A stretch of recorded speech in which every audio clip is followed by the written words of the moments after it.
5, x2, which is 5, minus x1, which is 2. And this is going to give us 4/3 at the slope. So m is equal to this. Once you know the slope, you can even write the equation. You know that the equation is always given by what y 2 minus y1 over x2 minus x1 is equal to slope. The slope is now 4/3. You can put any, you can just make it general. Let's say y minus one of, you can choose this one as what you are doing with minus 3 over x minus 2 is equal to 3 and 4/2. 4/3 equal to 4. And this one, if you expand, you get an expression for y is equal to mx time multiplication. So that is how. So when you are given 2 points, first find the slope and then use the slope to generate another equation. That's very simple. When 2 lines meet, the gradient of two lines which are 90 degrees to each other is -1. That one you can remember. The gradient, if they are parallel, then it is the gradient is the difference the angle between them, and becomes a if you multiply them together. Okay, gradients, if 2 lines are at 90 degrees, if you multiply the gradient, you get -1. If they are parallel, then it will give you 7. Alright, so I think I've explained this one.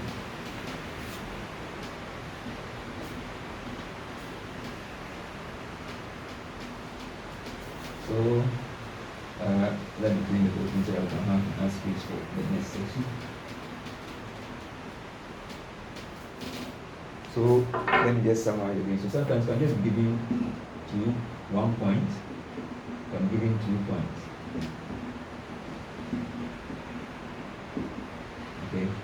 So if you're asked to find the equation of the line, so always the equation is m is equal to y2 minus y1 x2 minus x1.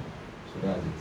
So you just need to, so you must always know the gradients and then put in the expression and get the answer. So if it's any one that you are giving m is equal to, you can just, when it is only one, you can just use y minus that x, it is 3, y minus this, it's y, x minus 8x. So this is expression. So it means you should get the gradients before you can get an expression. And then that you have 3 variables. So the gradient should be given to you. The gradient should be given to you in the question. So that would be for 1. The gradient should be given to you, and then for that. So for 2, the same expression, m is equal to y squared minus y. So y substitute 2, x substitute 2 minus x. So x final, x initial. So here, if you are given 2, you can find the gradient.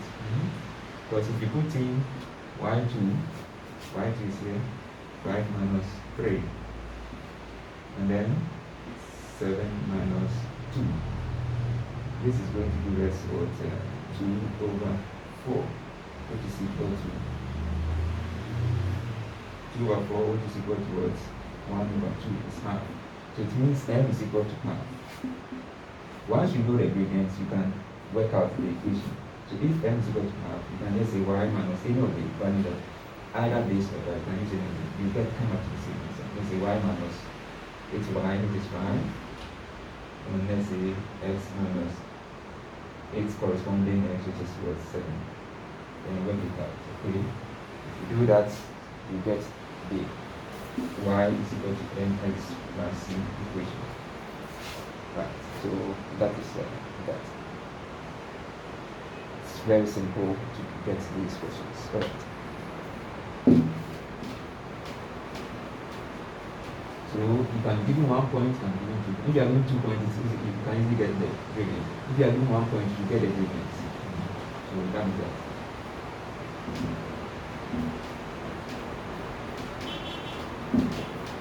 Now let's move on to the final part. Let's see the last chapter. so that we are done with start sketching.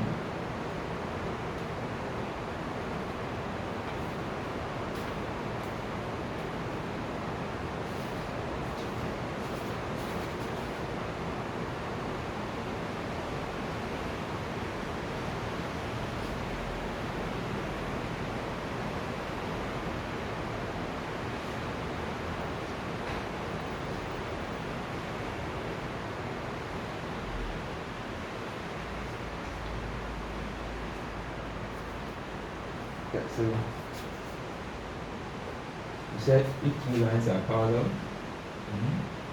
then the m is equal to m1 is equal to m2. Their gradient will be the same. If they are 90 degrees, then m1 times m2 is equal to minus 1. Remember this, okay? Then that one can use to work out other things. So let's look at this kind of manipulations. You can be asked to find the length of coordinate. Maybe you are given coordinates 2, 3, and 5, 7. Then you are asked to find the length. Okay, so let's assume. So let's say we have 2 here, we have 3 here. So there's a point. We have 5 here, then we have 7 here. Let's see. So there's the line. So let's assume there's a line. Now between this is A, B. You can be asked to find the length AB. How do you find the length AB? We already know Pythagoras' theorem that if this is 90 degrees, this is the hypotenuse, this angle, with respect to this one, this becomes opposite, and this becomes what adjacent. We know that hypotenuse square is equal to adjacent square plus opposite square. It can be the other way around. You can also say let's get the y and this is x, so that we can say that a squared is equal to x squared plus y squared. This is also another equation. Right, so in that case, if we want to find h, then h becomes square root of what? X squared plus what? Y squared. But remember, x is equal to this x that we have here, x here, is equal to change in x, and this is equal to y is equal to change in y. Okay, so if we have this coordinate, the coordinate for this one is 2, 3. The coordinate for this one is what? 5, 7. And when we are asked to find the length of this line, all we need to do is change in y over change in x. Okay, and this is the hypotenuse. So this becomes the hypotenuse. This is the change in y, and this is the change in x. This change in y is equal to y2 minus y1, which is the same as y2 is what? 7. Y1 is what? 3 minus 3. And that is giving us 4. Now here, change in x is going to be, change in x is equal to x2 minus x1, which is going to be x2, which is 5, x1, which is 2. And that is going to give us what? 3 at the answer. So change in x, so the change in y is 4, the change in x is 3. That means the hypotenuse or the length of the line, is equal to the length of the line squared. Let's say h squared is equal to our 3, which is x squared, plus our y, which is 4 squared. Okay, so find square root of that, and then find square root of this. And this is going to give us the length alone. If you find square root, you get rid of that, then solve it. So that's going to be 9 plus 16. So that the length is equal to square root of what? 25, which is equal to 5. Right, so that is how it works out to be. So this is a typical example of how you can. So anytime, so from this expression, anytime you have 2 points given to you as a line. If you want to find the length of that line, just subtract find the difference between the y's, square it, find the difference between the x, square it, and then find square root. So it means length of a line. The length is equal to square root of changing y squared plus changing x squared. That's it. So this is the general. If you want to find the length of the line, this is the general. Okay, and this changing y, you know it is y2 minus y3, the y1, and this changing x is y x2 minus x1. Right.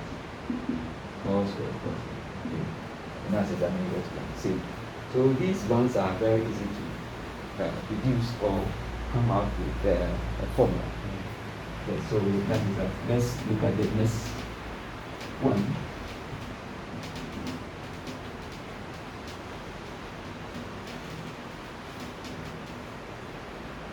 So if you are playing the video where you didn't get it, you play back, and back, and then you get it.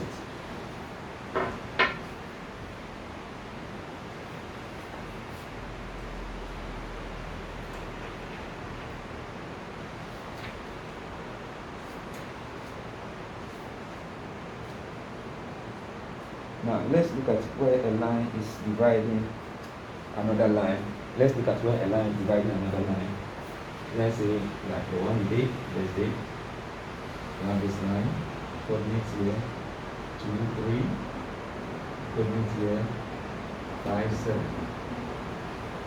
Let's say this is a line. Okay, now there's a point here.